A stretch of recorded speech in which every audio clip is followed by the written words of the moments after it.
gotten less and less. All right. So we had a random anonymous question from someone in the class. Stephen said, "What's a polynomial?" I'm sorry, that slipped out.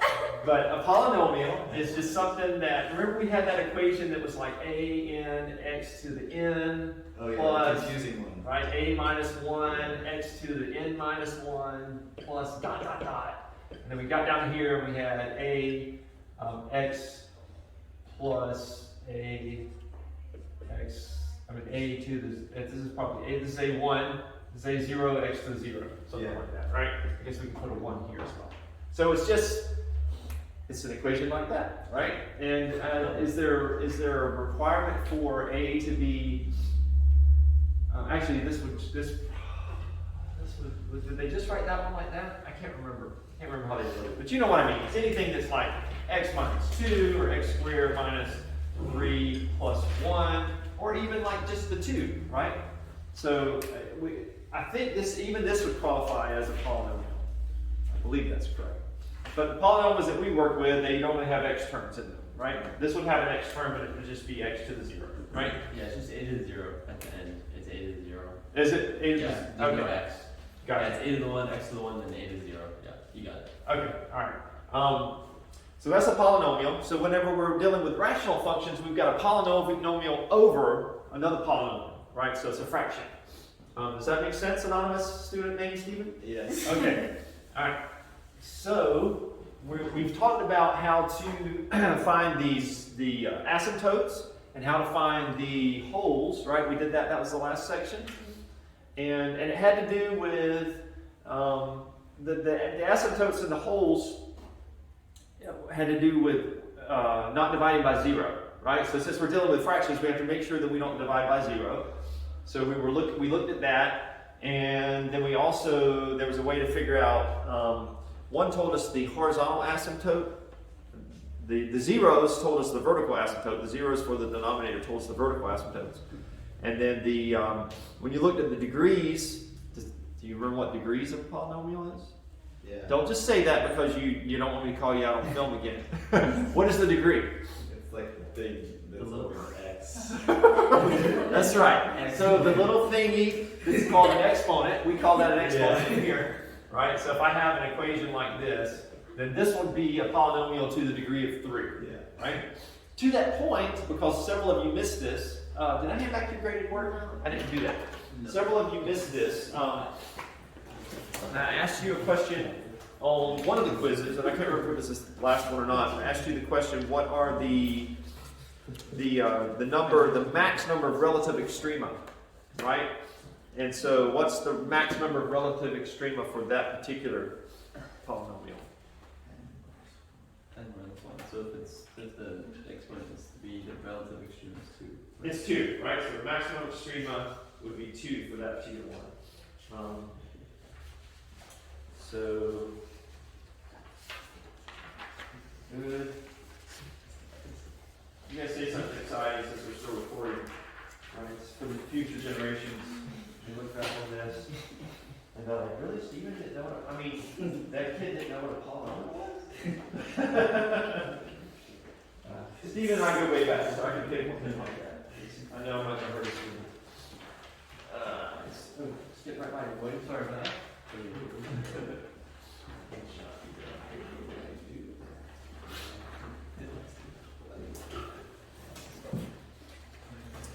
So we figured out how to find the asymptotes, we figured out how to find the holes, but what we don't really know how to do is how to graph these rational functions, right? We did a basic one. We did just 1 over x, right? That would be a rational function.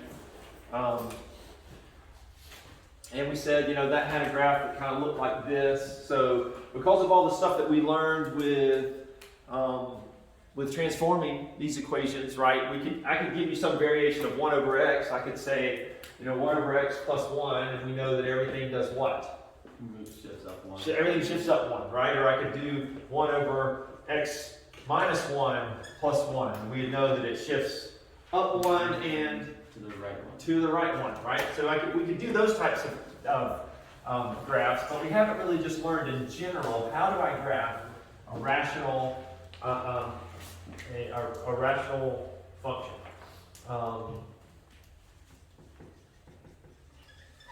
So let's talk about that. We've got some steps for that. They're pretty straightforward. I'm going to give you 7 of them. And I don't know, this just looks like, it seems like it's a little light. I think I'm going to go for the black marker. I'm probably going to regret this as soon as I try to erase it. All right? But at least you guys will be able to see it a little better. So we have a rational function. Remember when we wrote our rational function last time when we were talking about finding the asymptotes, we wrote it as n over x, n of x over d of x, where n and d, why do they choose those? Because Numerator and denominator, right? Pretty straightforward when that clicks. And oh yeah, if I had written this down, then I would have been able to remember the format for you, Stephen.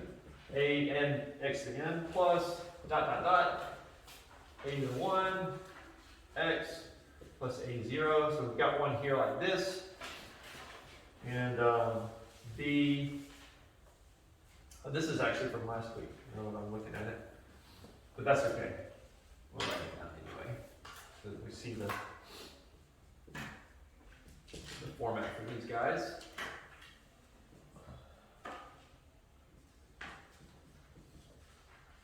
All right, so that's your rational function, a polynomial over another polynomial, right?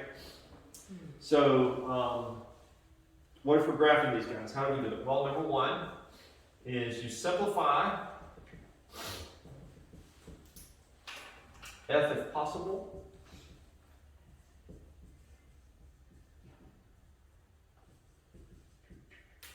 Listing restrictions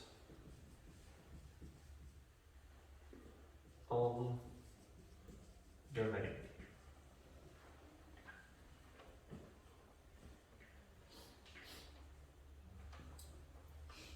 And so why do we say that about listing restrictions on the domain? What was something that we learned about last week where when you simplified it, what you had to remember? Are you talking about like the holes in these? Yeah, the holes, right? So that would be one of the restrictions on the domain.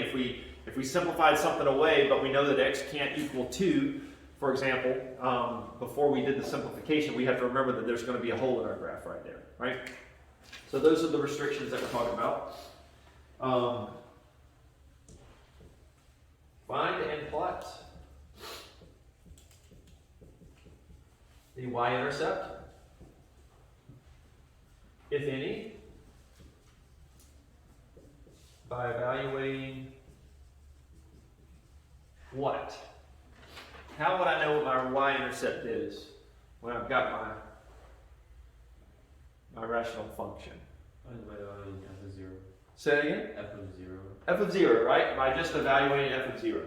Just plug in a 0 for all the x's and that'll tell me what my y-intercept is, if there is one. Find the zeros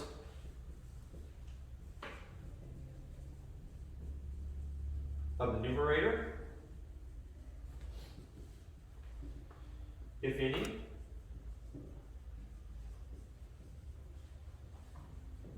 by setting n of x equal to 0. Plot corresponding x-intercepts, right?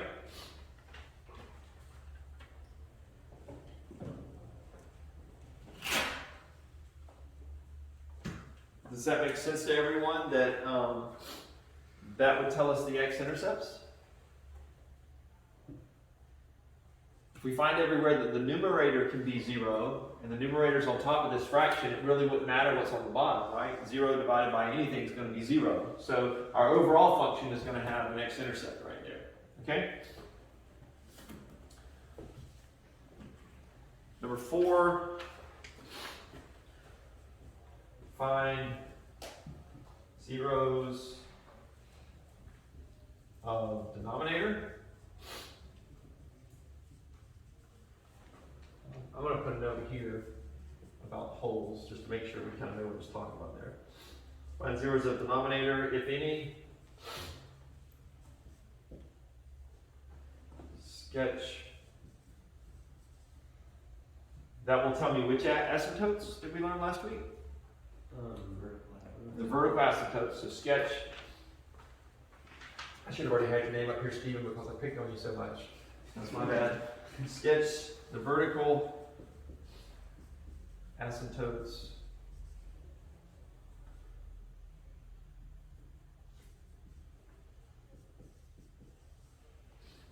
And plot holes.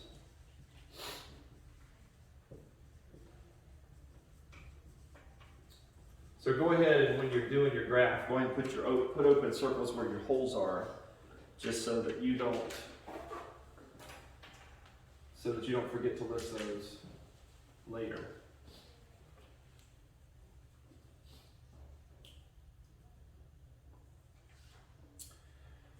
Find and sketch any other asymptotes.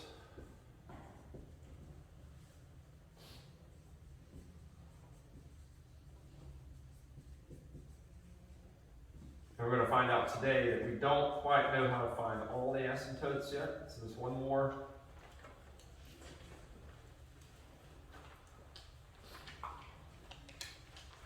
We'll learn how to find slant asymptotes today. And then number 6. Man, I feel like I'm going to be ready to go home once we get done with this list. Plot at least one point between and 1 point beyond each x-intercept and vertical asymptote.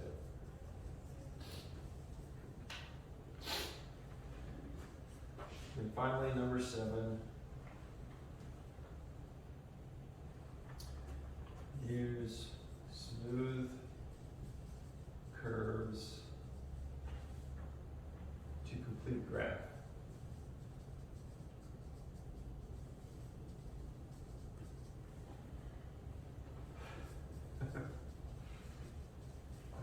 Leaving the holes. I don't know why, but when I read leave smooth, I would use smooth curves to complete graph. I'm not even sure what smooth jazz is, but I've seen there's like some commercial I've seen where it's like smooth jazz. So it's like I feel like I need to be listening to smooth jazz as I draw my smooth curves. That's just me. I hope smooth jazz is okay. I hope it's okay for me to talk about that in here. I think like Kenny G, is that smooth jazz? Maybe. That's what I see though. I see myself drawing those smooth curves while I listen to Kenny G. Alright, Kenny G was popular like when I was a kid in the 80s. I never listened to Kenny G and I had like no interest in that music, but I think that's smooth jazz. Alright, any questions about these steps before we apply them?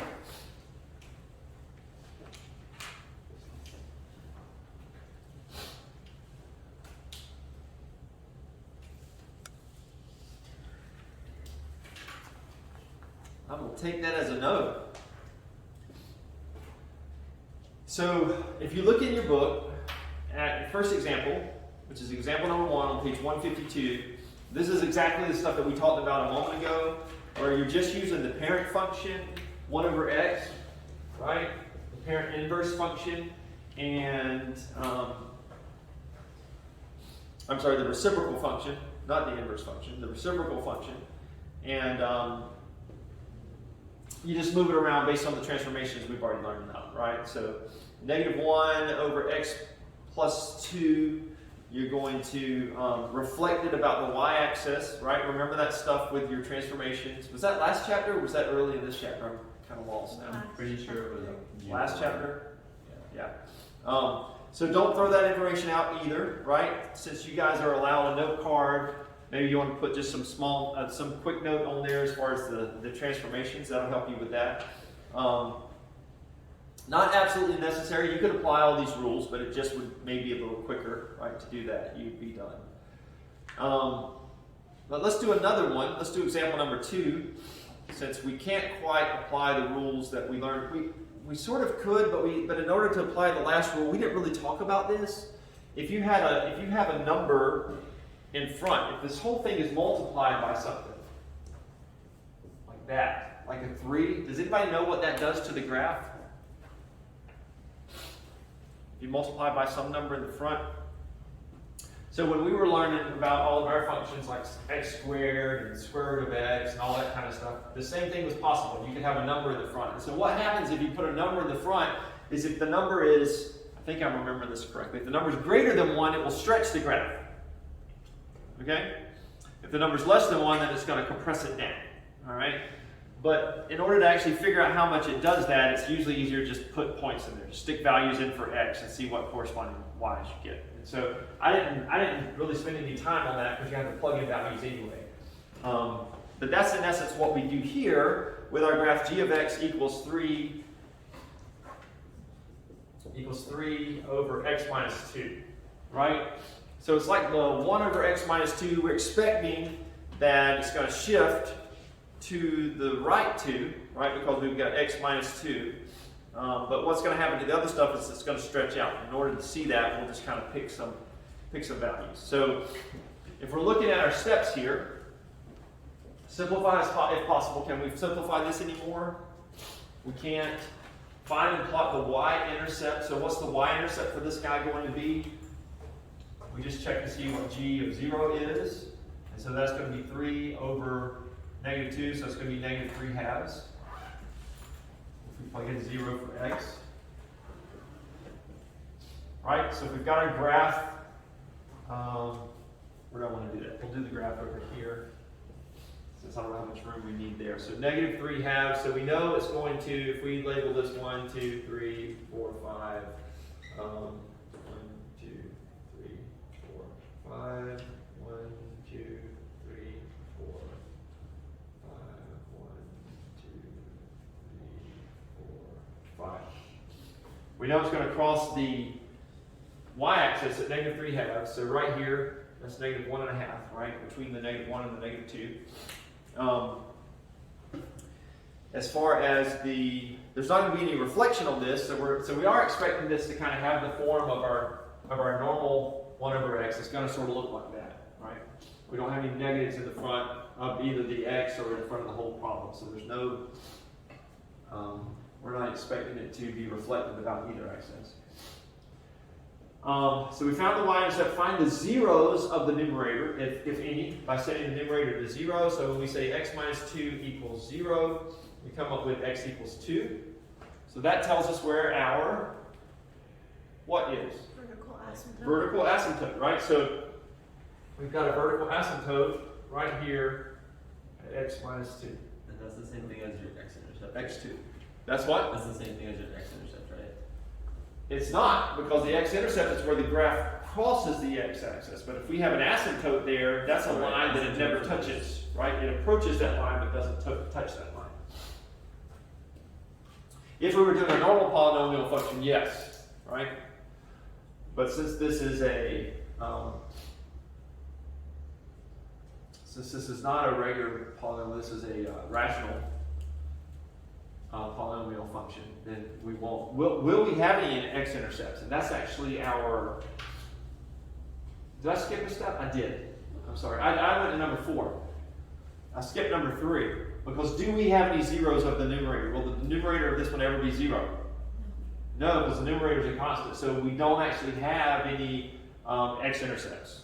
The numerator will never be 0. Okay.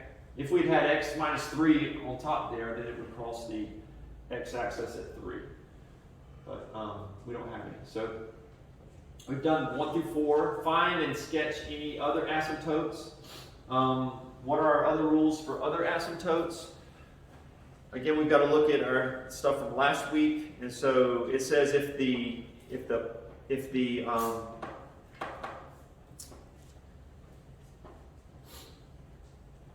let's see, I'm pulling a Stephen. I'm going to call that all year long, pulling a Stephen. But I can't remember something. What is it when it's the order? It's the order, right? So the order of the polynomial function? Yeah. So I'm sorry, man. I'm really picking on you bad today. Please forgive me. I don't know why I'm being so bad. It's like asleep.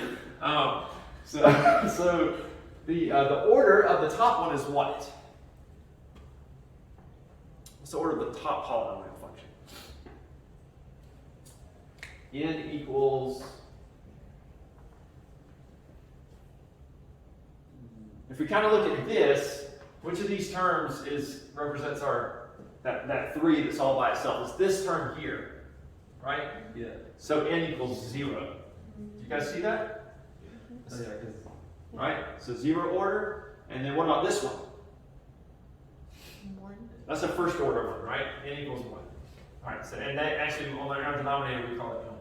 So remember our rules last week, if n is less than m, and it is for this particular problem, then the y-axis is a horizontal asymptote. So we know then that this guy here, wait a minute, yeah, right here, is going to be a horizontal asymptote, right? Y equals 0. Does everybody see that?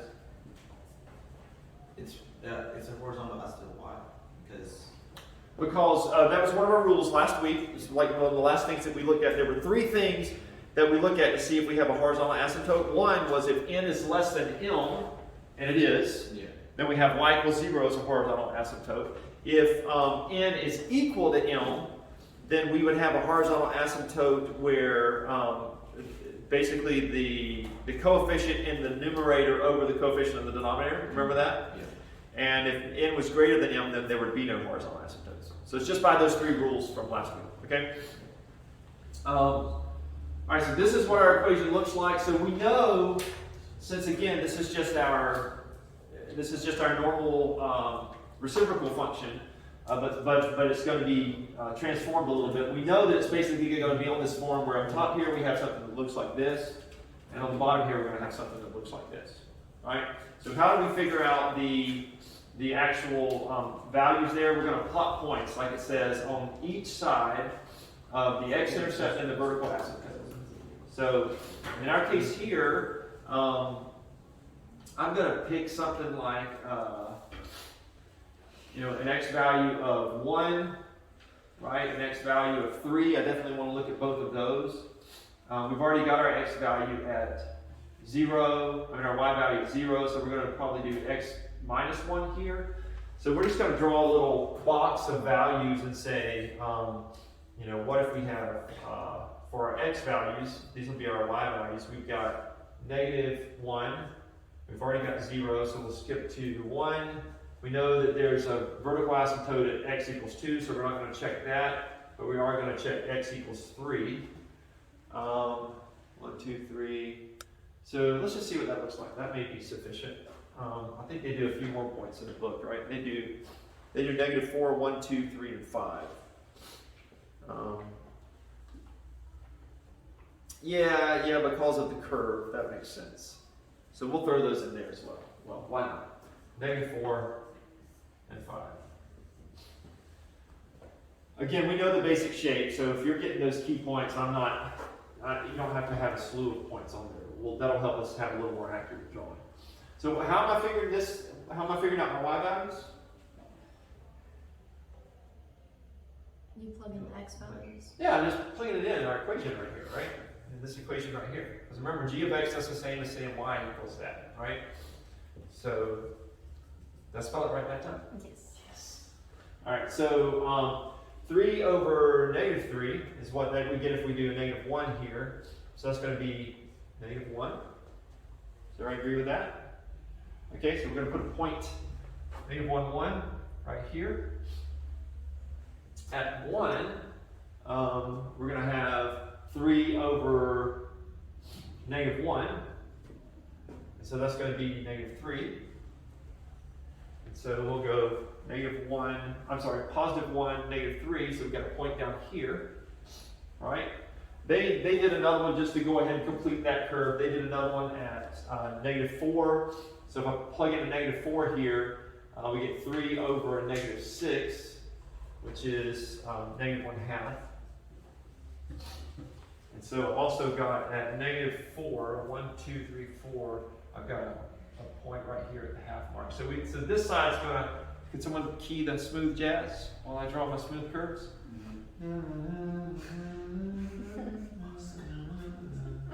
Oh, I should have actually had some because I missed my point there a little bit. All right. There we go. Thank you, Kenny G. And now we'll do the ones on the other side there. So 3, plug in 3 here. That's going to be 1 on the bottom. So this is just going to be 3, 3. So we've got 1, 2, 3, 1, 2, 3 up here. And if I do, why did they not do 4? They didn't do 4? They didn't. So if I do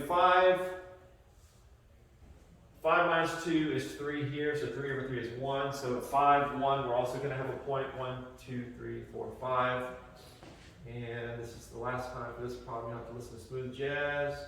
And it looks kind of like that. Alright. Does that make sense to everybody? So a little bit time consuming. I won't be able to give you a slew of these on a quiz, right? But it's straightforward. Do you guys agree it's straightforward steps? Right? Just do those steps and you're good. Right? Not a lot, nothing really confusing there. You just got to make sure that you follow the steps and that you also remember all of the steps that we had from last week as we're determining our asymptotes, because that figures into this, right? So I don't know, maybe on your note card, maybe you like write down these steps here and maybe you can integrate into this finding the asymptotes and the holes. I don't know, just whatever works best for you, because I know you've got limited space. But that could be one way to sort of use your space more efficiently on your note card. All right, any questions about that before I move on to slant asymptotes? All right, let's talk about slant asymptotes.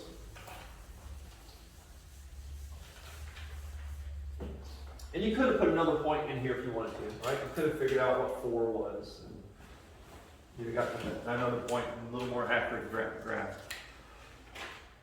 Slant asymptotes. If the degree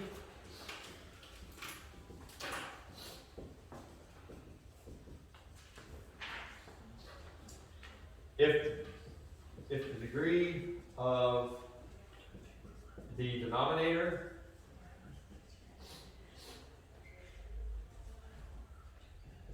is of 1 or greater.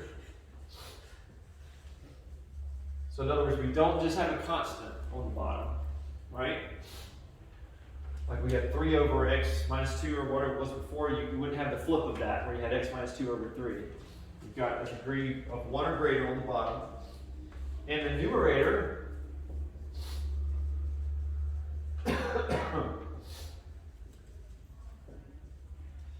is exactly 1 more degree than the denominator.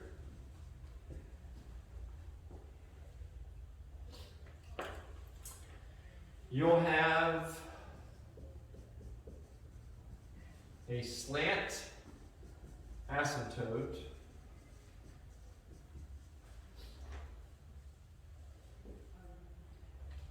that is a line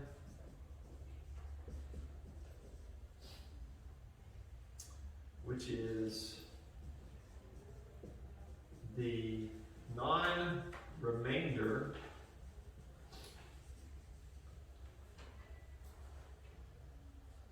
portion if due log division.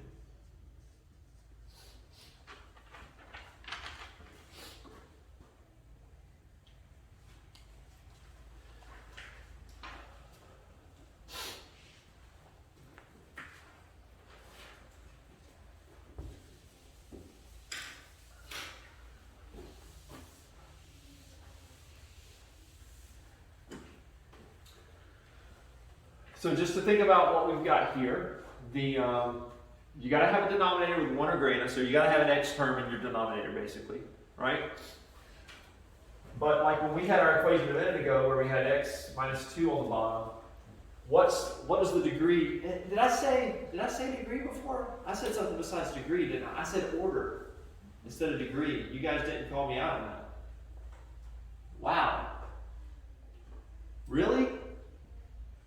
I've got to go back over, I got to go through the recording now when I post it online. I gotta put my voice over. So we're gonna get to that point, and it's gonna say, you know, if you have the order of it, it's gonna have my voice go degree. So if you have the degree of, you know, it's gonna be odd. It's gonna be strange. So thanks a lot. I appreciate that, guys. So what does this have to be? What does the degree of this guy have to be on the top here if this is my bottom polynomial based on this definition? 2. Huh? 2. 2, it has to be 2, right? So we got to have a quadratic up here. It can just be that, right? Or it can be something more complicated or whatever. But it's got to be a quadratic equation on the top, right? If we change this to x squared, then we got to have an x cubed term, right? It'll always be exactly one more. If that is the case, then we know we're going to have a slant asymptote on whatever we get if we do division on this, okay? So let's do an example. But just the remainder, just the non-remainder portion. I don't think that's how they wrote it in the book, but that's the way that I did. So I don't know if non-remainder is the technical way to say that, right? But that's what I see when I look at that. So example 6, sketch the graph of f of x equals x squared minus x. F of x equals x squared minus x minus 2 over x minus 1. All right? And we look at this and immediately we go, it's 1 degree higher on the top than it is on the bottom. So I know that I'm going to have a slant asymptote. So I know I'm going to have to do division on this. And I'm going to do synthetic division. I can do either one, right? I said long division, but maybe I should just say here if you do division. But the problem is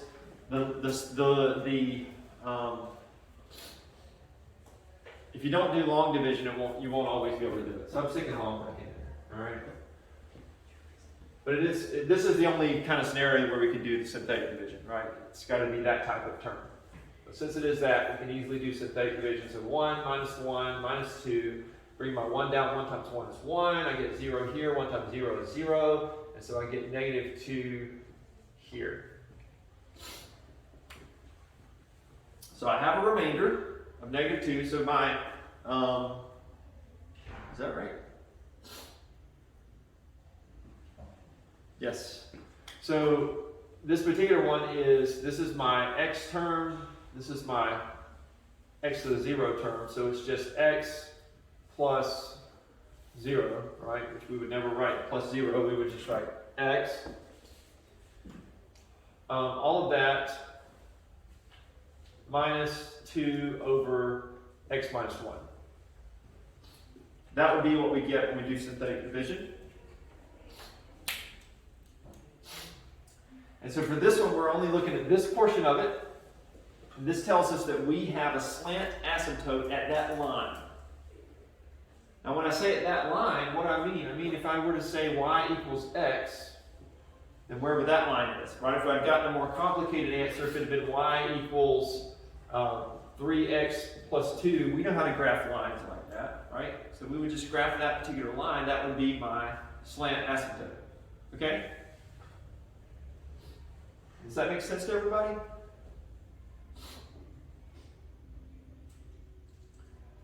So, and see, because it's always 1 degree more, since this is always exactly 1 degree more on top than it is on the bottom, we're always going to get the equation of a line at the end.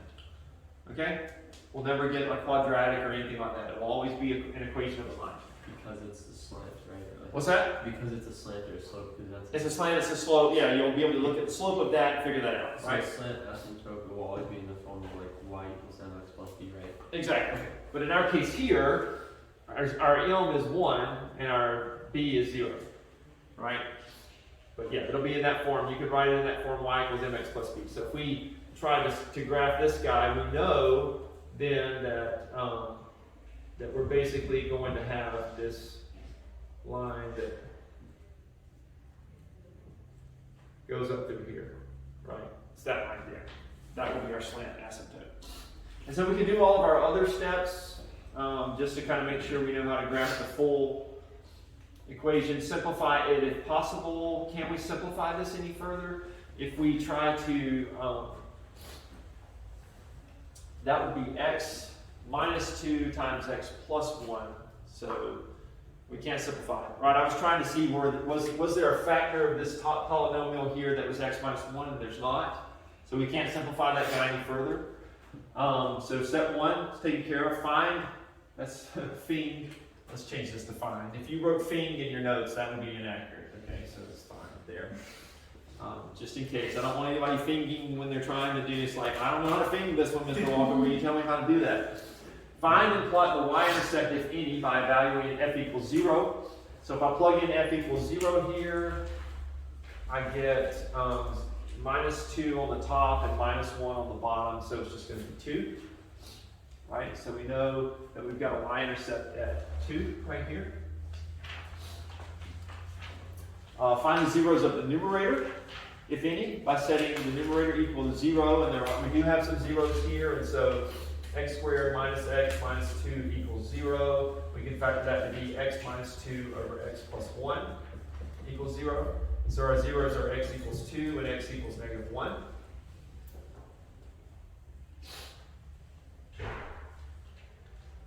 And so that's our x-intercept. We've got x equals 2 and x equals negative 1.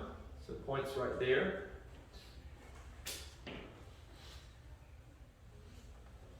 So we've done this, this, and this. Find the zeros of the denominator, if there are any. Do we have a 0 in our denominator? Yes, we do. It's going to just be 1, right? And so sketch the vertical asymptote. We've got a vertical asymptote at x equals 1, so we're going to go ahead and draw that on there.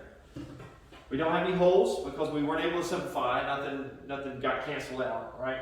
That's the only time we see the holes. Find and sketch any other asymptotes. For this one here, the order of the top is, not the order, the degree of the top is greater than the degree of the bottom. And so what our rules last time told us is that there weren't any horizontal asymptotes, but that's the case. Right? So we don't have any other asymptotes that we have to sketch. So we've done these two here. And then it's just a matter of plotting a couple of points on each side of our asymptotes, figuring out some points that make sense here. We already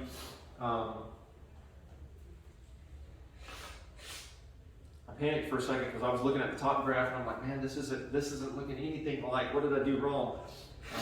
So we're going to try to find, we probably plug in a point that's maybe like in between where our x-intercept is here. Maybe we would do this 3 and maybe do 1.5 and get some points on there. And so it's gonna be a graph basically that looks like this, right? We've got this on this area here. We've already got some, again here we probably try a half and see where that point is, and it's like somewhere up here above the 4. If we plug that in, and we have something that kind of looks like this on the bottom. Not on the bottom, on the left. Does that make sense to everybody?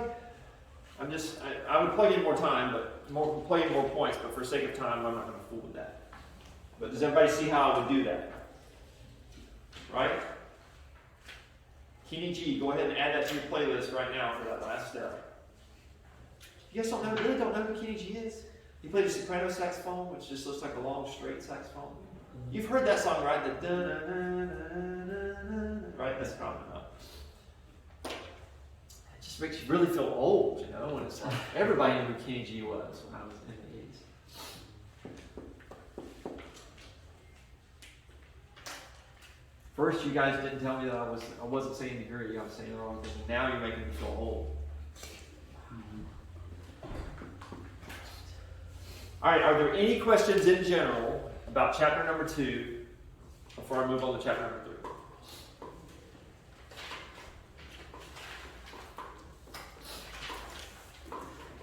All right, let's go to, like I said, next week we will have a quiz over 2.5 through 2.7. And I will also hand out a take-home test, which will be over the entire chapter 2. Okay?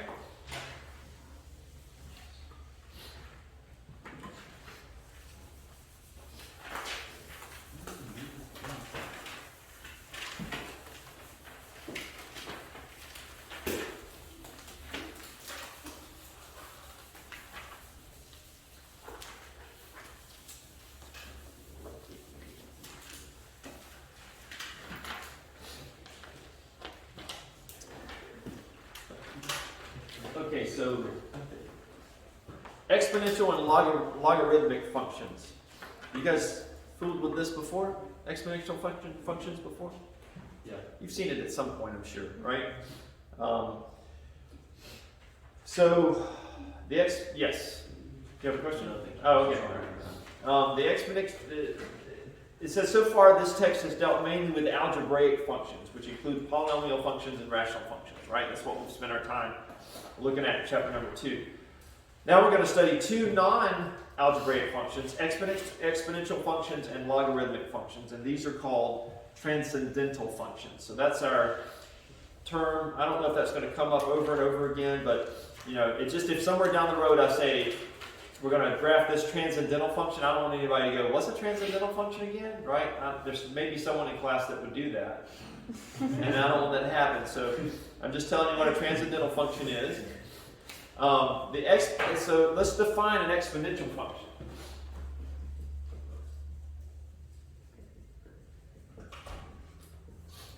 And the exponential function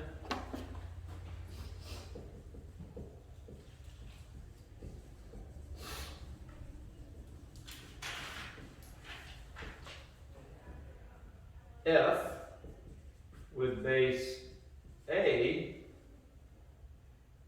is f of x equals a to the x. So this is, as far as the functions we've been looking at so far in this class, we haven't seen anything where we've got a variable in the power, right, on a term. It's always been x squared or x cubed or something like that, where the power is an actual constant. But here the power is a variable. So, and for this here, a has to be greater than 0, and a cannot equal 1.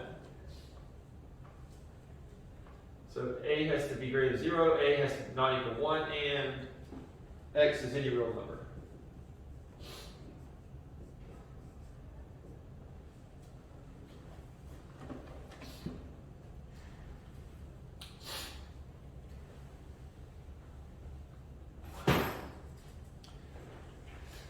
So why can a, for this one here, why can a not equal 1? Because if my function is 1 to the x, what is that function always going to be? 1. It's always going to be 1. So it's actually the constant function. So we would not, that would just be y equals 1, which would just be a horizontal line.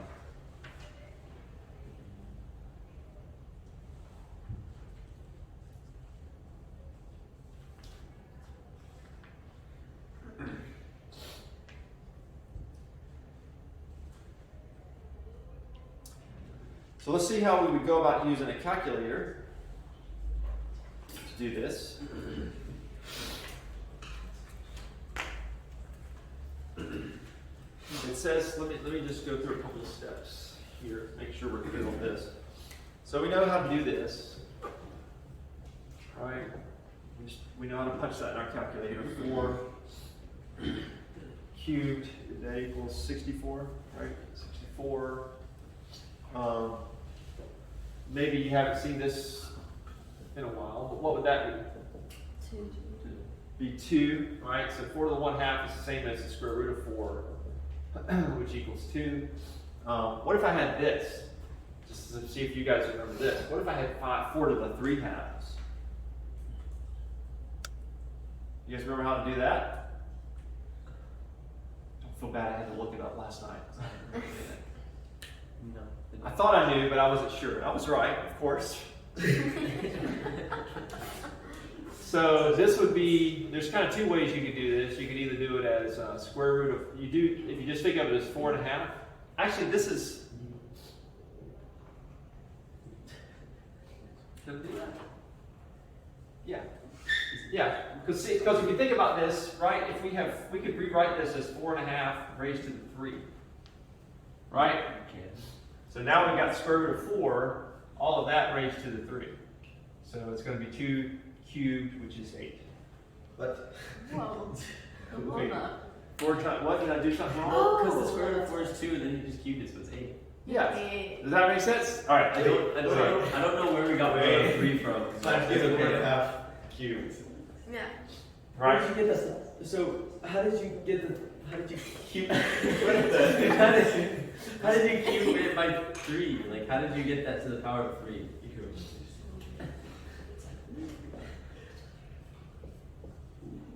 What if I write it like that? So Does that help you? So you can just take out the 3 from the top? Well, yeah, because don't you know, like if I do this, if I do x squared to the 4th, a squared to the 4th, what is that? Well, let me, all right, what is this? What's this? A squared times a to the 4th. It is 6. A to the 6th. I'm starting to get concerned, guys. That's right. So that's 2 plus 4 is how you did that, right? In your head, you did that. And here, if you've got a squared to the 4th power, then you multiply them together, right? So that's a 2 times 4. Oh. You guys remember that? Yeah. It'd be Okay, 8. yeah. And so because we can do this, then I can just take my 3/2 and change it to 4 raised to a half, all of that cubed. Because if I multiply 3 times a half, I get 3/2, right? And so we know how to do 4 raised to the half. That's what that is, and then we just cube the whole thing. Alright. So you can think about it either like this, as it turns out, or you would also get the same answer. I'm not even going to go there. Never mind. Let's leave it like that. We got it. All right. Cool. So that's. That wasn't even really relevant to what we're talking about right now. The last part, but I just wanted to see if you guys remembered it because I was tutoring someone for the SAT this morning, and they had a question on there like that. And so, if you guys take the SAT or the ACT, that might pop back up. All right. So to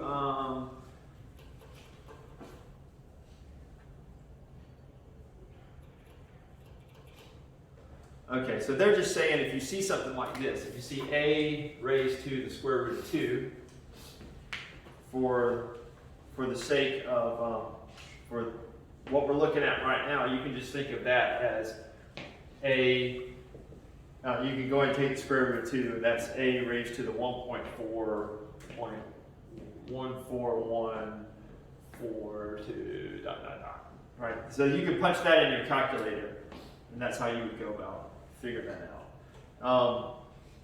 So it says use a calculator to evaluate each of these following functions. So they just want to make sure you know how to enter this in your calculator. That's what example 1 is all about in the book.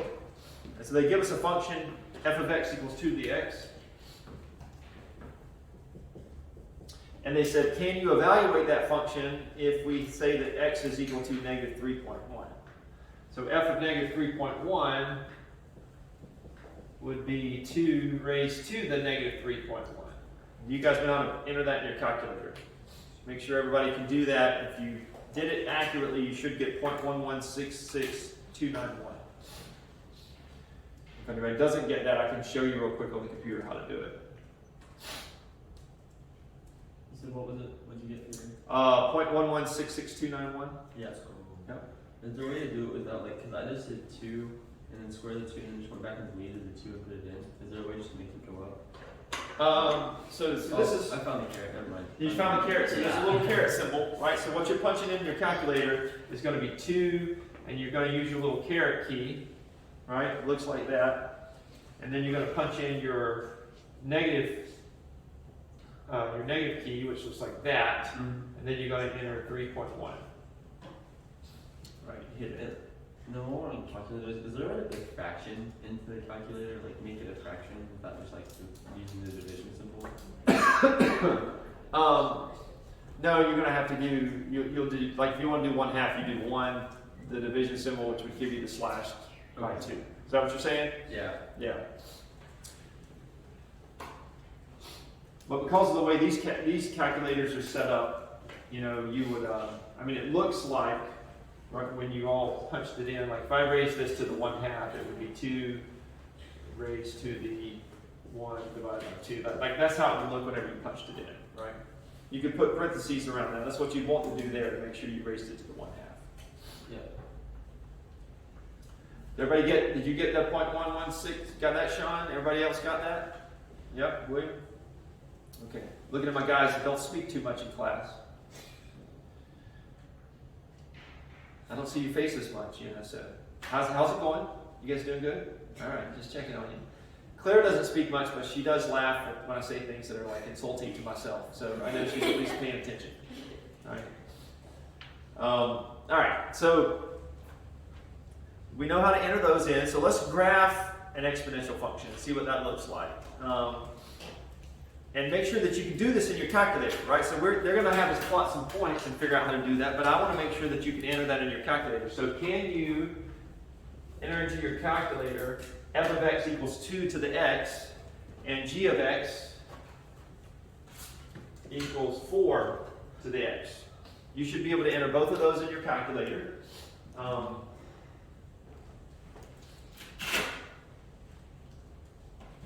just pull this one up real quick just to make sure that we can all do that. So I'm going to hit my y equals key. I'm going to clear out what's there. And I'm going to say 2. My caret key is right here. 2 to the, and I'm going to put my x there. And I'm going to go down here and I'm going to say 4 caret key x. And so if I graph both of those, then I get a couple of functions. One looks like that, and the other one looks like that. And I could have done that like they did in the book where and you're going to have to if you draw that on a test or quiz just to make sure that you've got some couple points in there. But you can use your graphing calculator to make sure you're doing it correctly.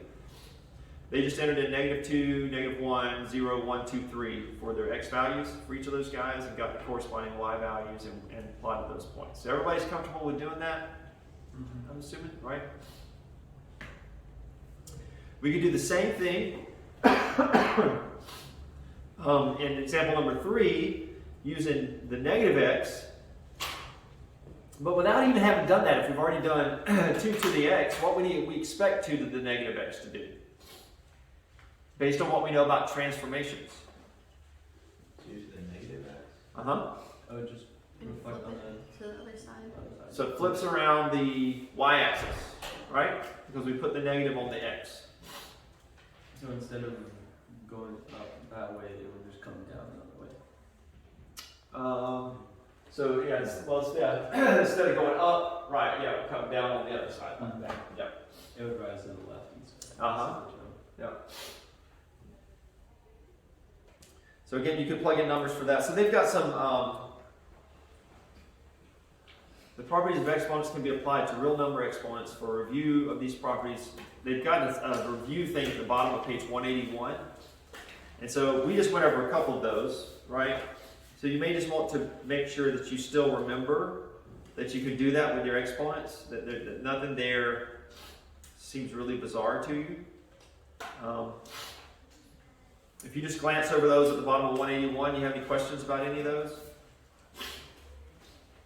AX times AY, I put an example up here like that just a moment ago. AX divided by AY. So you subtract the exponents. A to the negative x is the same as 1 over a to the x. So don't forget that you do that. You move it to the bottom of the fraction and it gets rid of the negative sign. Excuse me. A to 0, of course, is 1. AB to the x is, you put the exponent on both variables there. We just did ax to the y a moment ago.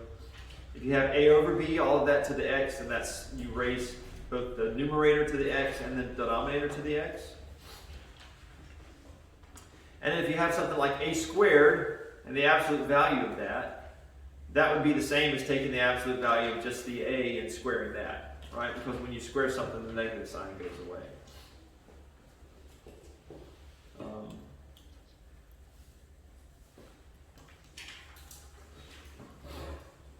And it actually would be the same if it was like cubed, right? Because if I had -2 cubed inside the absolute value signs, I could leave the -2 in there and pull the cube out, and I would get 8 in both cases. So any questions about that stuff at the bottom, page 181?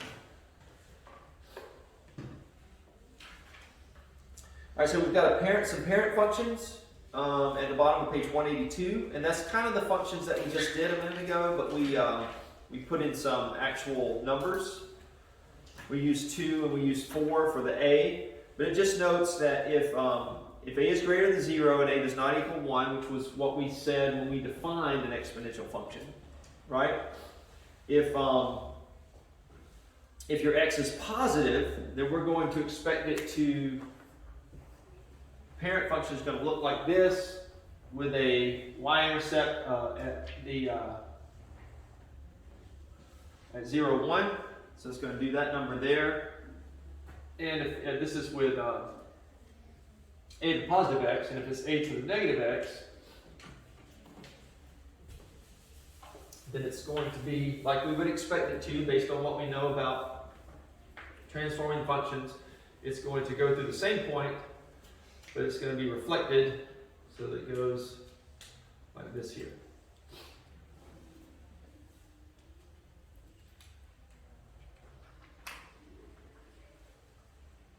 The same y-intercept, which I can always find the y-intercept by just plugging in the 0 for the x, right?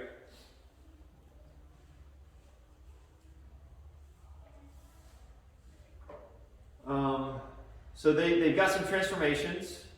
Example 4 is all about those transformations. So you can just use the parent function, your knowledge of the parent functions here, to graph those. And so if we have one that's 3 to the x plus 1, excuse me,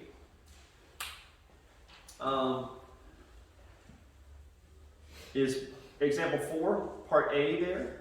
We're graphing 3 to the x plus 1. We know that it's basically, it's transforming the graph 3 to the x. They say that at the beginning. So f of x equals, f of x equals 3 to the x. And so if they tell us that g to the x equals 3 to the x plus 1, then we know we're doing f of x plus 1. And so that, based on our transformation information, we know then that that's going to take our graph and do what to it? Oh, yeah, on the left. Move it to the left. Move it to the left 1, right? So this moves it to the left 1, and that's what we see in our in figure 3.5 there. If we have 3x minus 2, for 3x minus 2, the 2's outside of the x, so that's going to shift it to the, I almost said to the left, that's going to shift it down to, right? So we see that in figure 3.6. If we have negative 3 to the x here, what's that going to do to it? It's going to reflect it about which axis? The y-axis. It's going to reflect it about the, that's figure 3.7, which is reflected about the what? The x. Oh. X-axis, right? So it would be the y if it had been this, which is what we had here, right? And then finally, the last one is 3, oh, that's what I just did. So it's reflected about 3 to the negative x. It's reflected about the y.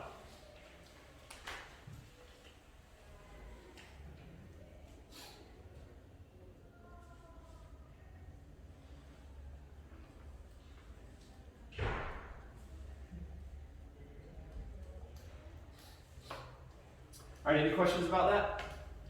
That's just transformations. That stuff should be old hat to us. Not particularly difficult.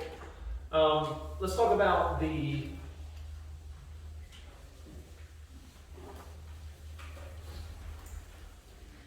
they kind of work this out and show you why this the number that's called the natural base, which is e equals 2.7, is this kind of long repeating 1828, 1828. You don't have to write that down because you've got an e on your calculator, right? This number is called the natural base, and so the function f of x equals e to the x. That's the natural exponential function. Natural exponential function.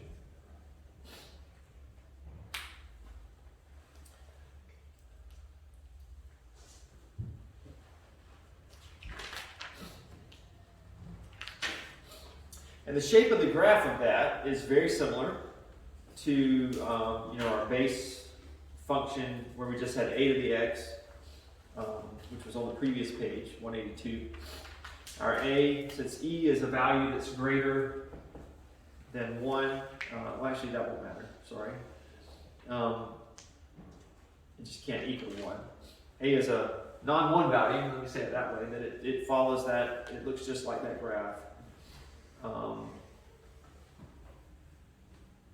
But they just note that like when you draw the graph of this guy, and you start plugging in values and plotting stuff, it's still going to cross through the 0, 1 point here. We plug in 0 for x, we're still going to get 1 for our overall function.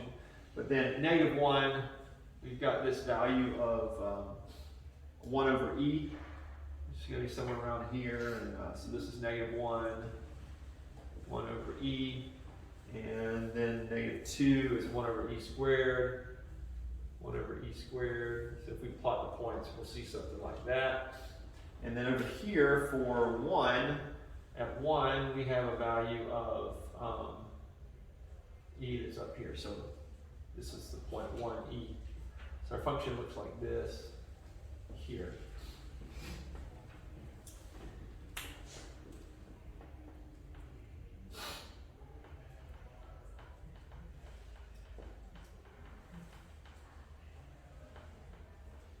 And so because of something that we're going to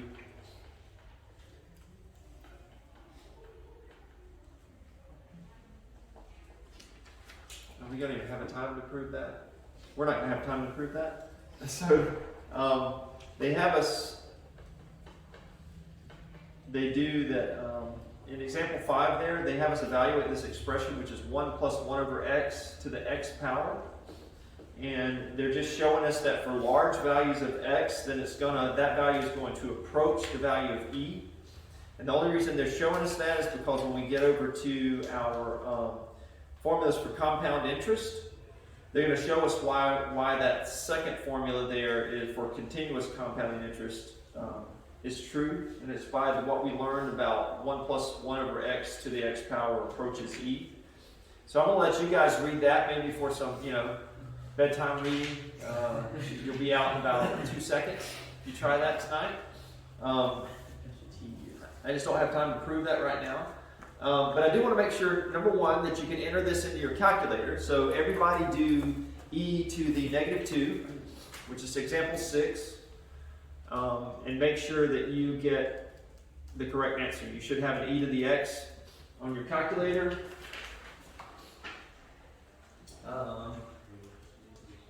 You'll have to hit the second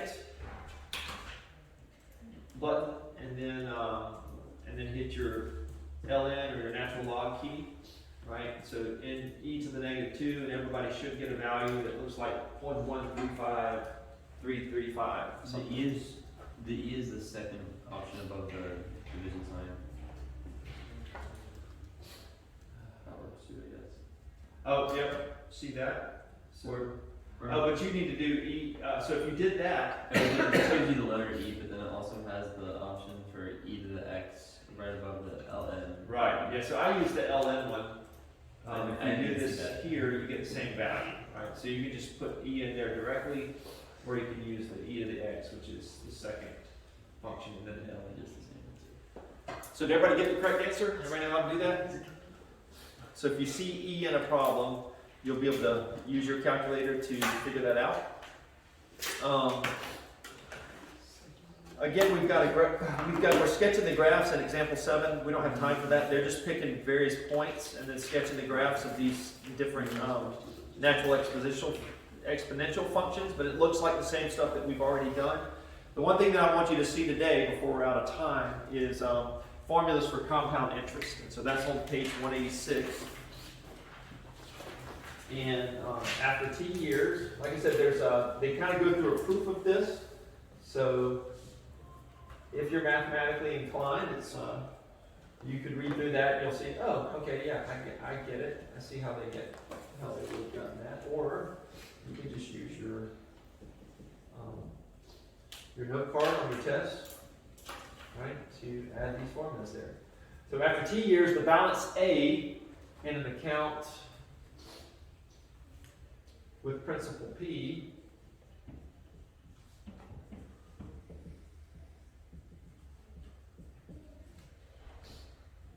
and annual interest rate R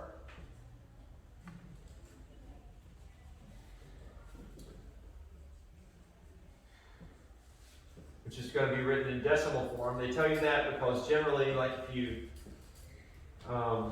look at a bank's interest rate, right, they're going to list it as a percentage, so you have to convert that to decimal form. Is given by the formulas, I'm just going to say is given by, and we'll just write the formulas. One for N compoundings per year, we use this A equals P 1 plus R over N to the NT, and then for continuous compounding, A equals P E to the RT.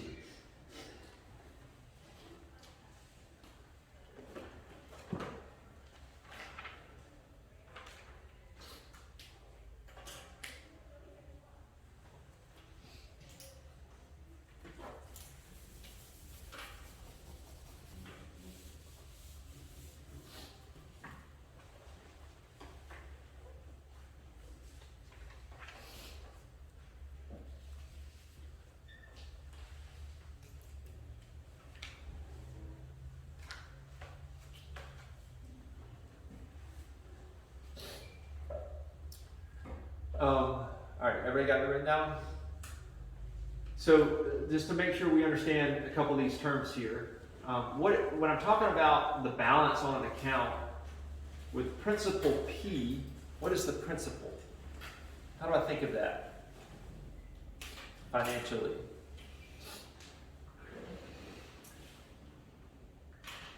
That's like the amount that you start with. Okay, so if it's a loan that you've taken out, that's the initial loan, right? If you're sticking your money in an account and you're trying to gain interest on it, then it's the initial amount that you stick in, right? So P is like your beginning, your starting amount. Okay, so that's what P will be. Your annual interest rate, like I said, that will usually be given to you in a percentage, so you have to convert that to a decimal form in order to use the formulas here. And then T is just time, and it's figured in years, okay? So if they don't give you T in years, then you'll have to convert it to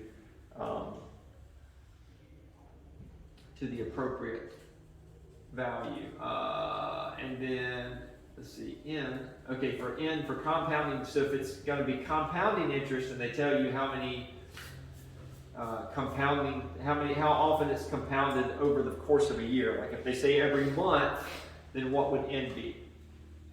If it's compounded interest is figured every month, what would we use N for N?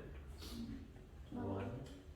If N is the compoundings per year, what did you say? You said 12? All right. So that's right. We would compound, it would be 12 times per year, right? They would figure that out. Continuous compounding is if you're gaining interest, this is what you want, right? Because it's going to be figured more frequently, and it'll be a little bit higher. They actually have example 9 lets you see that. Well, let's do example 8 just real quick before we run out of time. A total of $9,000 is invested at an annual interest rate of 2.5, compounded annually find the balance in the account after 5 years. So let's just define our terms real quick here so that we know what we're plugging into our equation. So what is the $9,000? What variable is that associated with? P. That's the P. So P equals 9,000. The rate is 2.5%, so obviously that's the rate R, but we need to write it in decimal form, so how would I write 2.5% in decimal form? 0.025. Yeah, or I don't ever like those zeros on the front there, it just confuses me when you say that, right? So 0.025, I'm cool with that. Does that look good to everybody? We just take 2.5, we divide it by 100, right? To get that value. And it's compounded annually. So if it's compounded annually, how many times per year is it figured out? Is it going to be figured? It's just going to be once, right? So my n is going to equal 1 since it's annually. And then I'm finding the balance in the account after 5 years. So our t in this case is going to be 5, right? Because t is already in years. If they had said it's going to be, we're going to leave it in there for 2.5 years, what would we have to, or I'm sorry, I just gave you the answer. If they said we're going to leave it in there for 30 months, right, we'd have to recognize that 30 months is 2.5 years, right? So all we're going to do is then just plug in all those values. So it's going to be P, which is 9,000. We're using this formula here because it's not continuous compounding. It's compounded so many times per year. In our case, it's just 1 year. And it's going to be 9,000 times 1 plus our rate, which is 0.025. Divided by n, which is 1, all of that raised to the n, which is 1, t, which is 5. All right, so we can just simplify that a little bit, say that's 9,000. This is just going to be 1.025 in here, and 1 times 5 is 5. So this is what we're going to punch in our calculator, and when we do that, we see that our balance at the end of 5 years is going to be $10,000, $10,182.67. All right? Much less than you think you should have after 5 years, right? It's like, what? My 9,000 didn't turn into 90,000 after 5 years? You're not going to find an interest rate like that. All right, any questions about that? Is everybody clear on how to use that? And could you plug it in here as well? The only difference here is now you get to use the E on your calculator, right? If they said it was continuously compounded. And you can do the next example in the book if you want to that lets you use the E and make sure that you understand that, example number 9. And it just proves that the continuously compounded one will give you a little more money at the end of it all. Okay? All right, you guys have a good day.